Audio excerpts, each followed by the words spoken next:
when people win the lottery, quite a large percentage of them lose all the money. It's because when you've had to earn money, you've been through life and learned from all your mistakes while earning that money. What do I mean by that? If you ask somebody and you said, oh, I'll give you $10 million, and they were already wealthy, successful, and they knew about money, and you said to them, here's $10 million, what are you going to do? They would probably be like, I'll buy a new car, I'll have a holiday, I'll do all this within $1 million, and I'll put all the 9 million or 8 million even into some kind of investment. And in that, they'd be like, okay, I'm putting some into stocks and shares, which would be like safe-ish in the long term, very safe. And then they'd be like, I'm putting some into property, and then they might be like, I'm putting some into high-risk startups. So they would like put it into things where they know they're going to get a return, right? And they'd be trying to live off that 8 or 9 million, whatever it makes, instead of like, okay, you know what I'm going to do? I've got 10 million, I'm going to buy a £5 million house, £1 million worth of, cars. I'm going to give 2 million to some guy that wants to start a shoe shop and he's never done anything in his life. He's going to make these mint shoes that he has to travel to Peru to like research. And then they've got like £1 million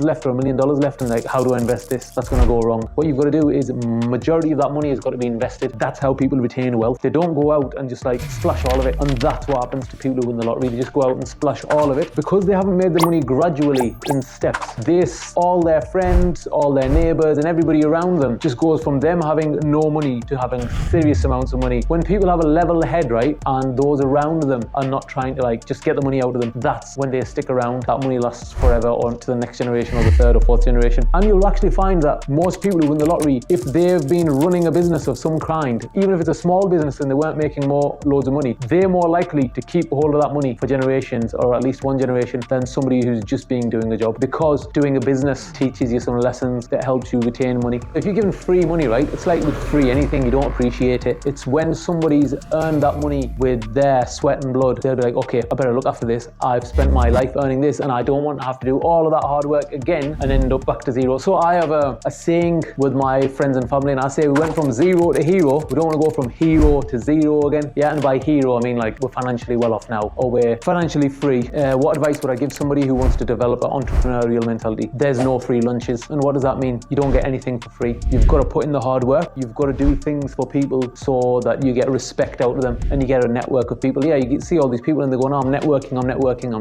But what are you putting in to get that back? That's it. So there's no free lunch. You get out what you put in. That's probably one of my biggest takeaways. So, you see a lot of people and they just go to the pub and they just sit there drinking, right? And then you got a lot of other people who are like going to meet people at startup events and, entrepreneur stuff and networking. Who do you think's more likely to make money or have a better life financially? The guy who goes in the pub or club who just gets drunk every weekend, or people who even on weekends are going out there to learn about business or meet people that are running successful companies or helping people that are running successful things. People who have already achieved what you want to achieve or are trying to achieve what you want to achieve. Yeah, if you're trying to achieve sitting in a pub or a club playing pool, then you're doing a good job. But if you're trying to get rich, and you're doing something else, it's not going to work. It's like somebody saying, I want to catch fish, right? But like, what are you doing on the weekend? Oh, well, I'm watching TV. I thought you were trying to catch some fish. Well, you've got to get to the pond with your rod and then you can catch some fish. No, there can be a balance. It just depends what you want out of life, right? And yeah, a lot of people do say you have to be selfish, but a lot of people have got this wrong. Is it selfish or selfless to be trying really hard and sorting your finances out so you can help all your family and your next generations that are going to come along? So with that, doesn't everybody want to just not have to do any hard work and just go and party all the time? I think that's a selfish. It's a selfless if you think, oh, everybody else is having a party and having fun, but guess what I'm going to do? I'm going to go and work hard so I can have financial freedom. I can help my family, parents, extended family. If people have got kids, then the kids are going to have a better life. The brothers and sisters can have a better life. I know if you've got money, you can help everybody around you. The selfish thing probably to do is like say, no, I'm going to watch TV all day. I am not going to do any work and I'm going to earn just enough so that the family gets by, or those around you can never ask you for any help, because guess what? You've just got enough to for yourself. It's not selfish. It's more like selfless, in my opinion. Everybody's got their own opinion, right? And they're allowed to have their own opinion. So guys, when you're like, I talk about and other people talk about books for self-development, they do help. But when you've read a book, you need to go and try and put that stuff into practice and see if it helps you. I've read books and I've read a lot of books and I'm like, yo, that's great and that's great and that's great. And some of the things when I read these books, it's just like, oh, I was already thinking that, but that book says it, which means it's a good thing. And sometimes I wasn't thinking that and the book says something and I'm like, okay, I'm going to start trying that on people. And a lot of people used to say I had a hard personality where if you made a mistake, I would be like, no, that's wrong, mate. But now I'm like, you know what? That person said something and I don't agree with it. How can I tell them in the nicest way possible? Because before, before, I was just brought up in an age where men were men, and you just, if something was not right, you just went, mate, that's not right. Now, a book has taught me this. I will be like, hey mate, you know that thing there? In my opinion, I don't think you're doing it right. You know, have you ever thought about trying this? Then you know what happens, right? I haven't just gone and said, oi, that's wrong. I've thought, you know what? I'll tell him that in my opinion, that's wrong. Have you thought about doing this? Reading books is great, but you know, when you read books, you've got to go and try something. You're going to go and do sales, right? You know what the best way to learn is? Not to go and read 20 sales books or 100 sales books, right? Is to go and make 20 sales or 100 sales. The stuff you will learn is like immense. But what you could do, guys, is be doing sales during the day and on the night reading an hour of sales books, and then things will start to click. You know, like you might find that a certain kind of customer at a certain time of day in a certain mood is more receptive to buying, and you might read this in a book. But guess what? You can read it all in a book, and until you go out there and you think, okay, there's that kind of customer and it's that time of day and I'm trying to sell them this product, and let me approach it like this. Let me see if I can get to know them first, right? And see if they even need this product, or am I wasting my pitch on the wrong people? Well, you've read that in a book. Now you're putting it into practice. That's how you get sales, and that's how you become good. You know what? If you want to get more competitive, get around competitive people,